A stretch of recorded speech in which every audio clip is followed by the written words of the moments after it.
slit experiment, Thomas Young gave the first demonstration of the interference of light waves. Young passed a sunlight through a single pinhole and then directed the emerging light into two pinholes. Finally, the light was received on a screen and the spherical waves emerging from the pinholes interfere each other, and colored fringes were observed on the screen, but the fringes were very faint and it was very difficult to observe. And later, Thomas Young replaced the pinholes with narrow slits and the sunlight by monochromatic light, and he repeated the same experiment, and this experiment is known as Young's double slit experiment. Figure shows the basic structure of a double slit experiment.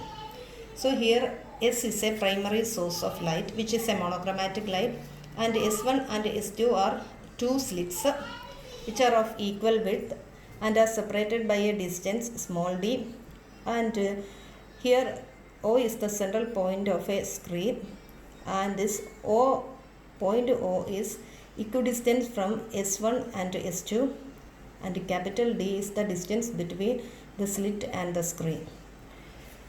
So first we are considering the point O.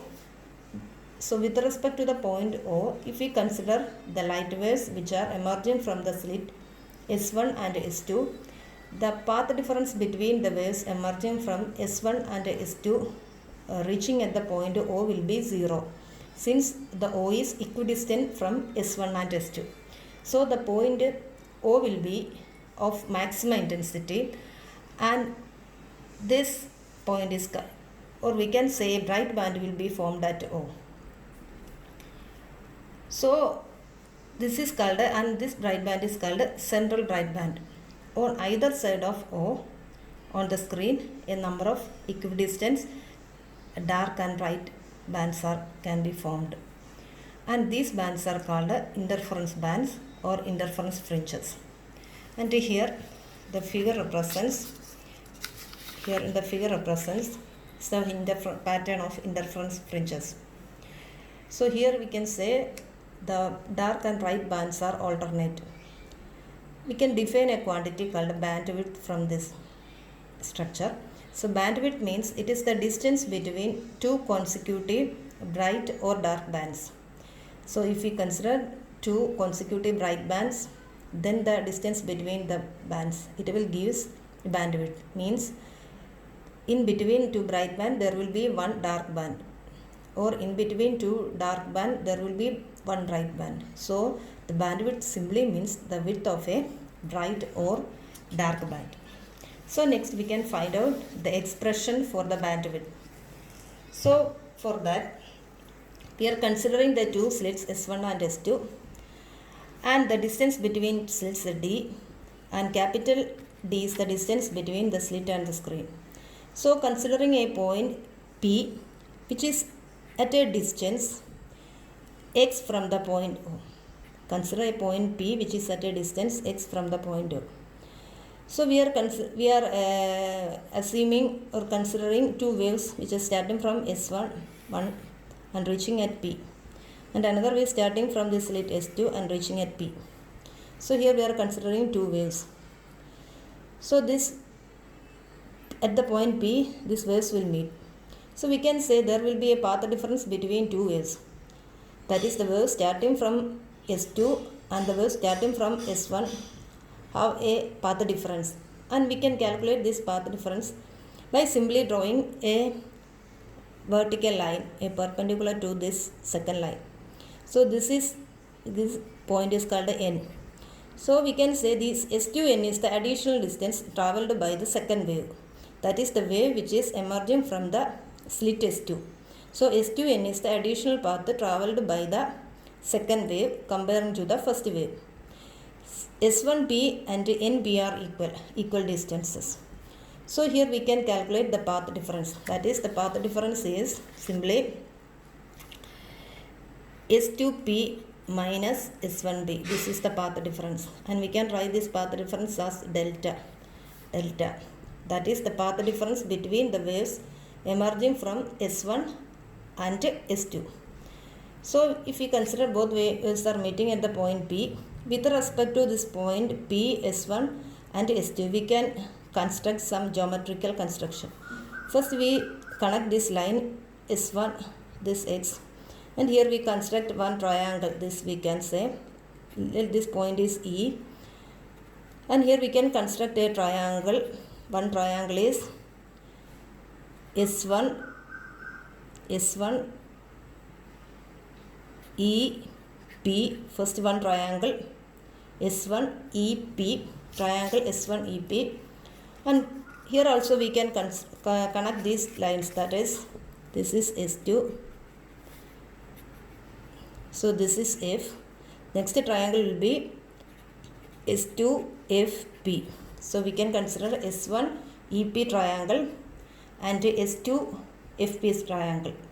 So from this triangle, first we are considering the delta S1B triangle, S1P triangle, S1EP triangle. First we are considering the S1EP triangle. So we are considering the side S1B.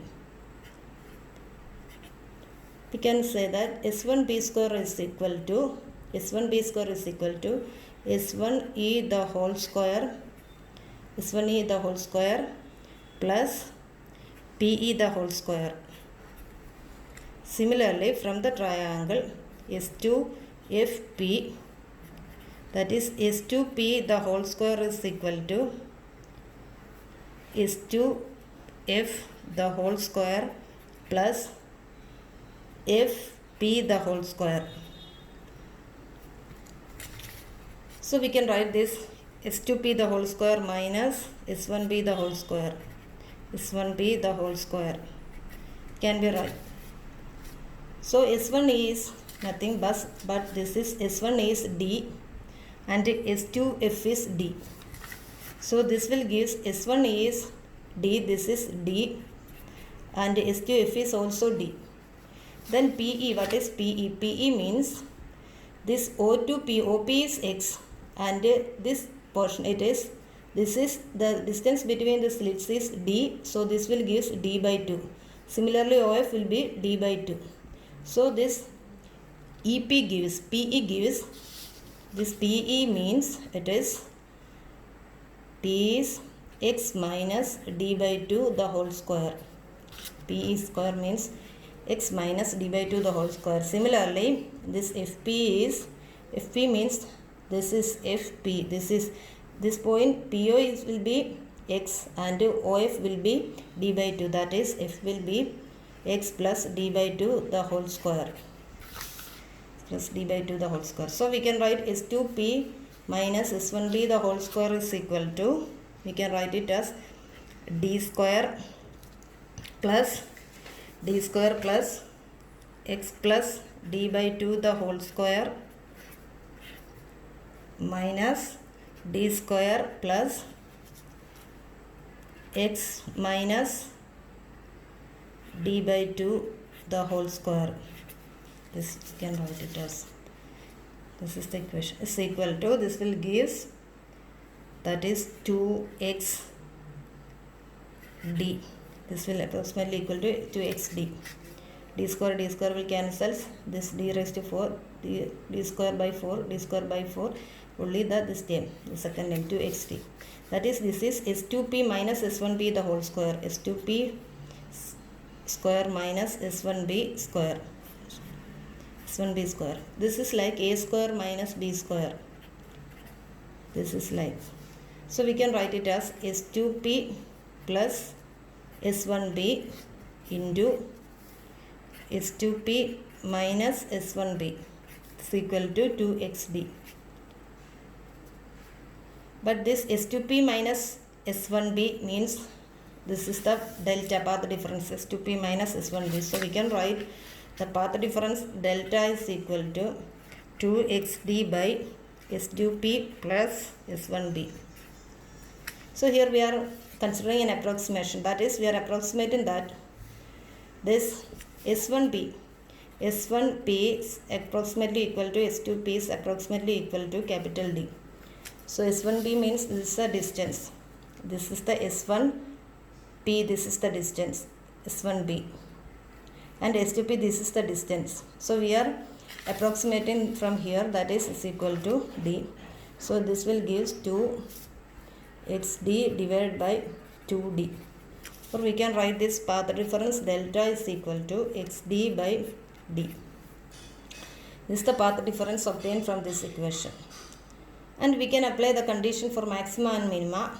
From the condition of maxima, for a point P, the point P is of maximum intensity, the path difference between the waves emerging from S1 and S2 P should be delta is equal to n lambda. For the point P to be of maximum intensity, the path difference between the waves emerging from S1 and S2 should be n lambda, that is integral multiple of lambda. So we can write this, we can equate these two equations, that is xd by capital D is equal to n lambda. xd by capital D is equal to n lambda, or we can write x equal to d by d into n lambda. d by d into n lambda. So similarly we can write, if the point P is of dark band, if the point P is of dark band, that is this path difference xd by d should be an integral multiple, odd integral multiple of lambda by 2. Odd integral multiple of lambda by 2. So we can write from this equation, that is x equal to d by d into 2n plus 1 into lambda by 2. This is the condition. So here we are considering 2 points. Let x1 and x2, if x1 and x2 are the distances of the n1th and n1 plus 1th bright bands. We are considering 2 bands. One is n1th bright band, second one is n1 plus 1th bright band. So if x1 and x2 are the distances to n1th and n1 plus 1th bright band, distances from O to the n1th bright band is x1, and distances from O to the n1 plus 1th bright band is x2. So we can write the difference between the bright band, that will give beta is equal to x2 minus x1. x2 minus x1 is equal to this d by d into n1 plus 1 into lambda minus d by d into n1 lambda, or it will give, that is x2 minus x1. So this one gives, that is d lambda by d, d lambda by d. This will give, that is beta is equal to d lambda by d.